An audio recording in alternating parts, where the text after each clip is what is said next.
This episode starts out with Sweetie Belle watching Rarity go crazy. No, a fly didn't get into the store. Rarity's acting like this because she has a huge order to fill. And Sweetie Belle, like any good little sister, just wants to help. And like any normal little sister, she screws it up.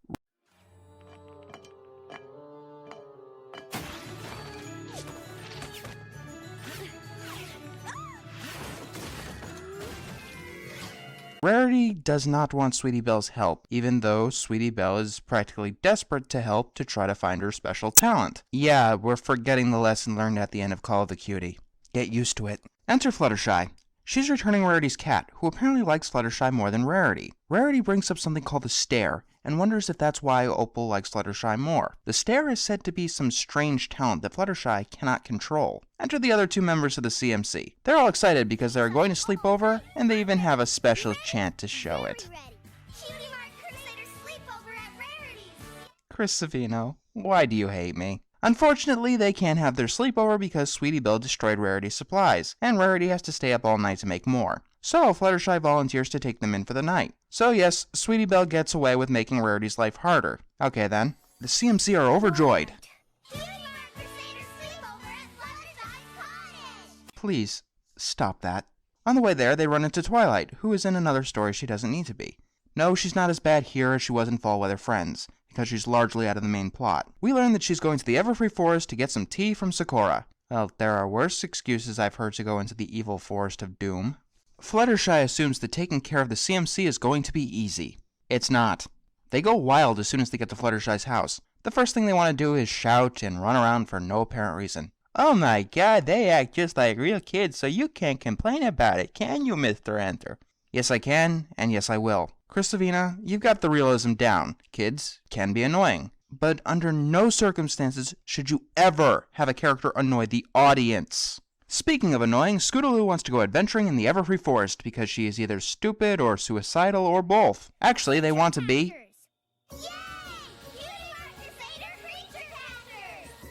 Please, just stop that!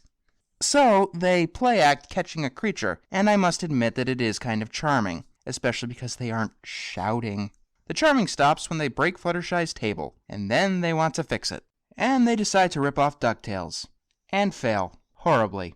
Fluttershy tries to get them to calm down, and she fails. Horribly. They go crazy again. This time in Fluttershy's chimney. What is... Never mind. Finally, Fluttershy puts her hoof down and sends them off to bed. And like most kids, they don't want to go to bed. So Fluttershy decides to sing them a lullaby. This episode's song is... okay. Fluttershy's part is charming, but it's way too short. And Sweetie Belle's cover of it is... interesting.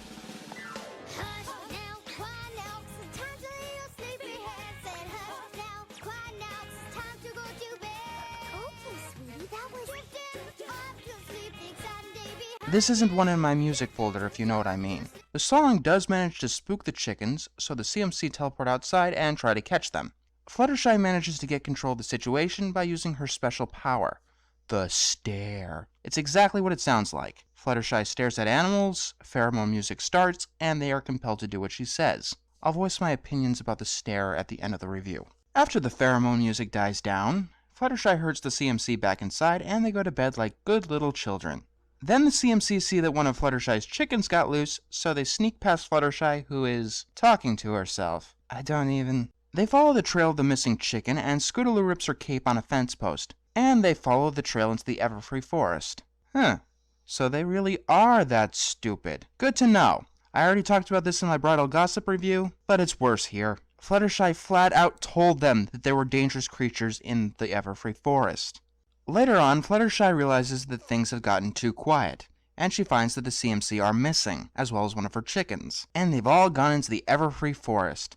Fluttershy now realizes that she's in over her head, but she does try to go after them. You'd better hurry, Fluttershy. They might decide that they want to be Cutie Mark cliff jumpers or Cutie Mark breath holders if you don't find them soon enough. Scootaloo is a chicken joke while the three of them act oblivious to the world around them. Fluttershy, however, sees all of the dangers that they passed and gets scared by things that aren't there. Eventually, she comes across Twilight, who has been turned to stone. I'll talk about this later too. Yeah, this episode gives me a lot to talk about. Finally, Fluttershy catches up to the CMC. She knows that there's a cockatrice on the loose, so she tries to get them out of the forest by telling them how dangerous it is. There's a cockatrice on the loose. What now? A cockatrice. It's a frightening creature with the head of a chicken and the body of a snake. Now, come on. Or just by telling them what it looks like. This is my biggest problem with the episode. Fluttershy tells the CMC what the cockatrice looks like and just stops explaining right there. Fluttershy, I think you've forgotten one teensy tiny detail. A cockatrice can do this. She's not even interrupted by them running off. She just stops explaining what it is after she made it sound ridiculous. So the CMC run off trying to catch that silly creature.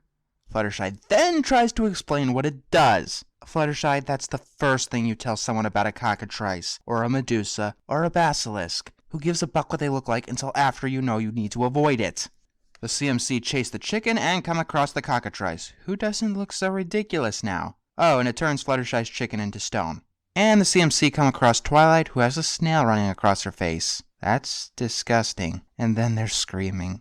So much screaming. The cockatrice comes, and Fluttershy takes a stance against it. When she sees that the CMC are in danger, she stares down the cockatrice. Yes, she actually stares down a creature that turns other creatures into stone by staring at them. I would be impressed by this if something similar didn't already happen in Dragon Shy. The CMC say their sorries, Twilight is returned to normal because cockatrices can do that now, and every pony laughs. We end on a moral that you shouldn't bite off more than you can chew. And the CMC now have a respect for Fluttershy because they're either afraid of her, or she saved their lives, or something, I don't know. Before I talk about this episode, I'm going to talk about the concepts introduced within it. They give me reasons to not like this episode, but they don't give me reasons to give it a negative review. The first concept, the stare itself. I hate the stare. Fluttershy has been portrayed as kind, meek, timid, and having a special connection with animals. If she has such an intimidation tactic, then it undermines all of that. Then there's petrification, or someone getting turned into stone. Has anyone played either of the Baldur's Gate video games? If you haven't, you really should. They're good games. In it, if one of your characters dies, you're allowed to restore them to life with a scroll or by a priest, unless they have been turned to stone. If they have been turned to stone, they are beyond dead. Depending on how this works in Equestria, Twilight could have been dead for a brief time. She wasn't on my good side at this point, but that doesn't mean I wanted her to die. Applejack wasn't on my good side either, and I didn't like seeing her left for dead in the Everfree. Alright, time to review the episode itself. Firstly, congratulations, Chris. You've kept all the main characters in character. See, it isn't that hard, is it? No, his problem was with the CMC. Yes, they acted believable. They acted in character. They also acted believable and in character in Ponyville Confidential, where they didn't annoy the audience, and they didn't have that stupid shout. Oh yeah, the shout. Why? Why do they shout everything they do? It's not funny, it's not charming, it's not cute, it's annoying.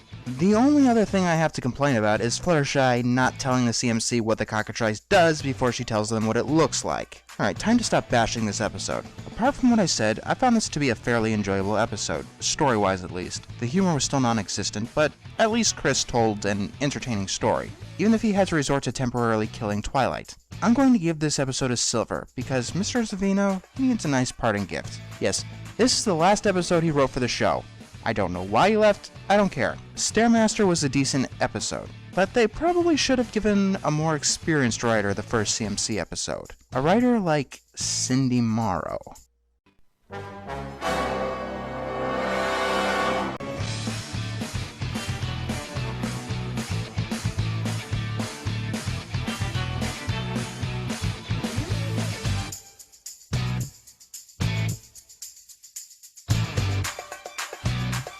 If you please, I am Dorothy, the small and meek.